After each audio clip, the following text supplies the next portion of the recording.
Hello everyone, welcome to CLAT prep. आज है 6 सितंबर 2025 और जैसा कि आप सभी को पता है, हम डेली न्यूज एनालिसिस करते हैं, फैक्चुअल एनालिसिस करते हैं और उसके साथ साथ 20 क्वेश्चंस की प्रैक्टिस भी करते हैं। तो चलिए स्टार्ट करते हैं उसी सीक्वेंस को। आज कौन सा दिन है? आज है 6 सितंबर। देखते हैं पहला question. Who is the current Prime Minister of Bhutan who visited India in September 2025? तो जो हमारे भूटान के प्राइम मिनिस्टर हैं वो भारत आए हुए हैं। और भारत किस लिए आए हुए हैं? तो भारत में अयोध्या में हमारा राम मंदिर है उसको विजिट करने के लिए आए हुए हैं। ठीक है, तो वो 2-3 दिन के लिए भारत में रुकने वाले हैं। तो पूछा गया कौन है वो, तो डेफिनेटली याद रखना कौन है। Option number B, that is सेरिंग तोप। ठीक है, is the right answer. Option number B is the right answer. ठीक है, और भूटान की कैपिटल क्या है? तो याद रखना capital of Bhutan is Thimphu. और वहां पर करेंसी कौन सी चलती है? तो करेंसी है उसकी नगलट्रम। ये भी ध्यान रखना। Which of the following leaders were among the founding figures of the non-aligned movement? ये भी हमने पढ़ा था, जो शशि थरूर जी वाला जो एडिटोरियल था उसके अंदर है ना, कि जो नॉन अलाइंड मूवमेंट था वो यूएसए और यूएसएसआर के बीच में जब पोलराइजेशन हो रहा था तो हमने एक तीसरी पावर बना दी थी कि भाई हम ना यूएसए में जाएंगे ना यूएसएसआर में, हम एक तीसरी पावर बना के बैठे हैं। ठीक है, उसे नेम कहा गया नॉन अलाइंड मूवमेंट। 1961 में बना था। कौन कौन उसके फाउंडिंग मेंबर थे? तो याद रखना option number A, that is Jawaharlal Nehru. ठीक है, नासर, और दूसरा कौन सा था? Joseph Broz Tito. Option number A is the right answer. The Union of Soviet Socialist Republics, जिसे हम यूएसएसआर कहते हैं, was officially formed in which year? कब बनी थी ये? तो याद रखना पहले इसका नाम रशिया अलग था। फर्स्ट वर्ल्ड वॉर में रशिया ही लड़ रहा था, लेकिन सेकेंड वर्ल्ड वॉर से पहले 1922 में क्या बन गया? यूएसएसआर बन गया। और आगे चल के यूएसएसआर 1991 में टूट भी गया, इसका डिसइंटीग्रेशन भी हो जाता है। The North Atlantic Treaty Organization was founded in 1949 with the headquarters in कौन सी जगह पर हेडक्वार्टर से नेटो बनाया गया? तो नेटो बना था 1949 में। NATO is basically A military group जिसमें टोटल 32 मेंबर्स हैं। लास्ट अभी उसमें स्वीडन जुड़ा है लास्ट ईयर, है ना, ये भी आपको पता होना चाहिए। उसकी वजह से रशिया यूक्रेन आपने पढ़ा हुआ है। तो पूछ रहा है कि इसका हेडक्वार्टर कहाँ पे है? तो Brussels. Option number B is the right answer. And Brussels कहाँ पर है? तो बेल्जियम। ठीक है, ये भी याद रखना। चलते हैं next. The recently approved 1500 crore incentive scheme for critical minerals is a part of which mission? तो हम क्रिटिकल मिनरल्स में डिपेंडेंसी चाइना से हटाना चाहते हैं, हम खुद पे सेल्फ रिलायंस होना चाहते हैं। दैट इज वाई हमने एक मिशन लॉन्च किया हुआ है जिसका नाम है नेशनल क्रिटिकल मिनरल मिशन। और उसी मिशन के एवज में 1500 करोड़ रुपए का क्या कर दिया गया? इंसेंटिव लॉन्च किया गया है, और कुछ नहीं है। तो option number B is the right answer. What is the name of the biggest anti-Naxal operation conducted in the Preguta Hill along the Chhattisgarh Telangana border? आप जानते हो नक्सलिज्म, नक्सलवादी है ना, लॉर्ड कॉर्नवालिस, जमींदारी सिस्टम है ना, परमानेंट सेटलमेंट, जिसकी वजह से नक्सलिज्म बना। फर्स्ट कॉन्स्टिट्यूशनल अमेंडमेंट 1951, इसे black hole of Indian constitution कहते हैं, शेड्यूल नंबर 9 को, है ना।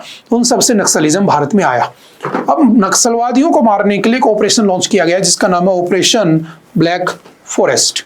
ठीक है, जिसका टारगेट है, भारत सरकार ने, हमारी होम मिनिस्ट्री ने टारगेट बना रखा है कि 31 मार्च, ठीक है, 2026 तक, है ना, यार ये मान लो मार्च 2026 तक हमें क्या करना है? भारत को नक्सलवादी फ्री बना देना है। ठीक है, देखते हैं बनता कि नहीं बनता है। When and by whom was the BRIC later BRICS first coined?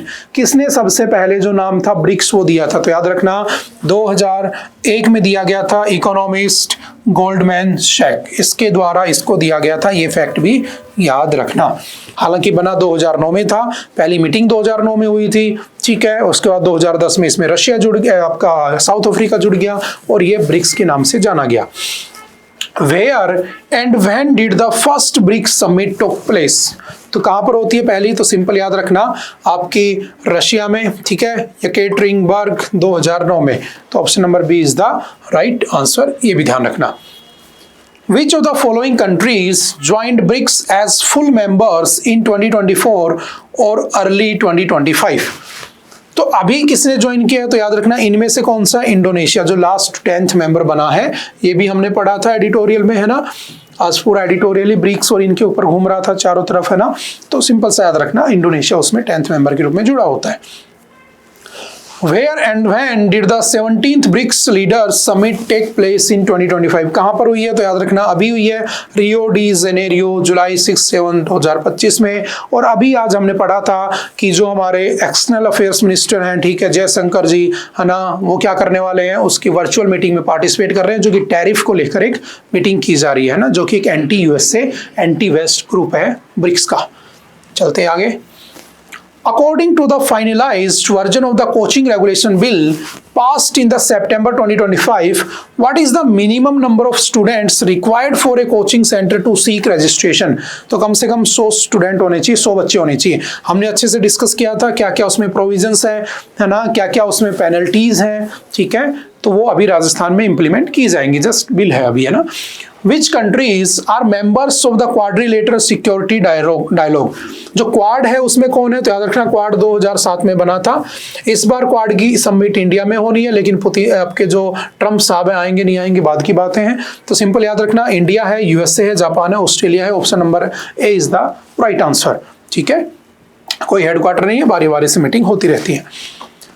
Which three rivers were primarily responsible for the 2025 floods in Punjab due to heavy monsoon rain? तो कौन सी 3 नदियां हैं जो उसके लिए रिस्पॉन्सिबल है? तो आपको पता है कि पंजाब में मेजरली 3 नदियां फ्लो करती हैं। अगर पूरा पंजाब पहले वाला लगा दो, पंजाब 5 नदियों का देश है ना, तो उसमें इंडस को काउंट कर लो तो 6 हो जाती हैं। इंडस, झेलम, चिनाब, रावी, ब्यास, सतलुज, ऊपर की 3 नदियां पाकिस्तान वाले रीजन में ज्यादा फ्लो करती हैं।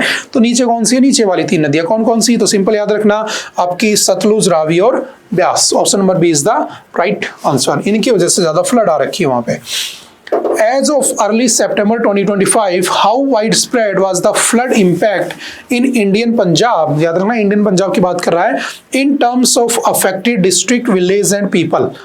तो लगभग 23 के 23 सारे डिस्ट्रिक्ट उसमें अफेक्टेड हैं।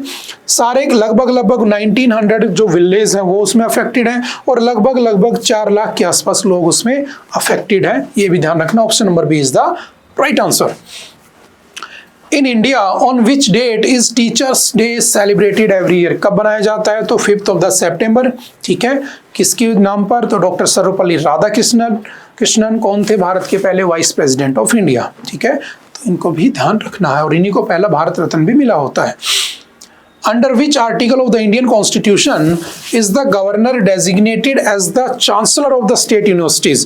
तो याद रखना कोई आर्टिकल नहीं है, हमने पढ़ा था एडिटोरियल में, कोई आर्टिकल नहीं है, बस स्टेट यूनिवर्सिटी के जो एक्ट हैं उनके अंदर ऐसा प्रोविजन लिखा हुआ है। ओरिजिनली कॉन्स्टिट्यूशन में ऐसा कहीं नहीं लिखा कि गवर्नर उसका चांसलर होगा, बट अंग्रेजों के टाइम से चला आ रहा है तो हम उसी कल्चर को फॉलो किए जा रहे हैं, ठीक है। उसके ऊपर डिबेट चल रही है कि उसे हटाएं, सीएम को दें या गवर्नर के पास रखें। In which year did the USSR dissolve, marking the end of Cold War? तो कब होता है यूएसएसआर का डिसइंटीग्रेशन? 1991। एक बन गया था रशिया, एक बन गया था यूरोपियन यूनियन, जो ऑफिशियली आगे जाके बनेगा 1993 में। ये भी ध्यान रखना। नेक्स्ट है The Environment Protection Act, which gives wide powers to the central government to protect and improve the environment, was enacted in, कब इनेक्ट होता है? तो 1981 में, ठीक है। जो आपका Environment Protection Act 1986। Option number C is the right answer, ठीक है। 1981 में एयर पोल्यूशन एक्ट आता है, ये भी ध्यान रखना। चलते next. The central pollution control board, जो आपका CPCB है, जिसका हेडक्वार्टर दिल्ली में है, पूछ रहे कौन से लॉ से बना था? तो ये बना था water prevention and control pollution act 1974 से, बना भी 1974 में थे, ध्यान रखना। हमने पढ़ा भी था इसके बारे में, इसमें ड्राफ्ट रूल्स लाने की बात की जा रही थी, वो वाली न्यूज थी, है ना। लेकिन ये पावर कहां से डिराइव करता है? Air prevention and control of pollution act 1981 से पावर लेता है, बना इस एक्ट से। Option number is the right answer. Headquarter कहां पे है? न्यू दिल्ली में, ये भी याद रखना। नेक्स्ट है where is the headquarter of the CPCB, है ना, सेंट्रल पोल्यूशन कंट्रोल बोर्ड का हेडक्वार्टर कहां पे है? तो वही option number B, that is New Delhi is the right answer. ये भी ध्यान रखना। चलते नेक्स्ट। ओके, आई थिंक आज के लिए इतना ही था। आई होप कि आपको बातें समझ में आई होंगी। फिर भी अगर किसी तरह का कोई डाउट रहता है तो आप आकर मिल सकते हैं, पूछ सकते हैं। ओके, बाय बाय, मिलते हैं दोबारा किसी नेक्स्ट लेक्चर में। Okay, bye bye, thank you, have a nice day.